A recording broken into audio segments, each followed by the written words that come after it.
الكيكه ديت انا شفت عليها ضجه كتيره قوي الايام اللي فاتت وكله بيشكر فيها. الكيكه ديت اسمها لارش، ودي بالشوكولاته طبعا زي ما هي باينه، دي ثمنها 10 جنيه.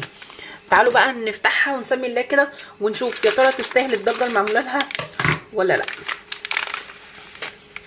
دي شكلها كده من جوه كلها شوكولاته من بره وشوكولاته، يعني الطبقه باين عليها ما شاء الله ان هي كبيره. بصوا شايفين صوص الشوكولاته اللي فيها قد ايه؟ شايفين حرفيا بتبظ شوكولاته. طب نسمي الله.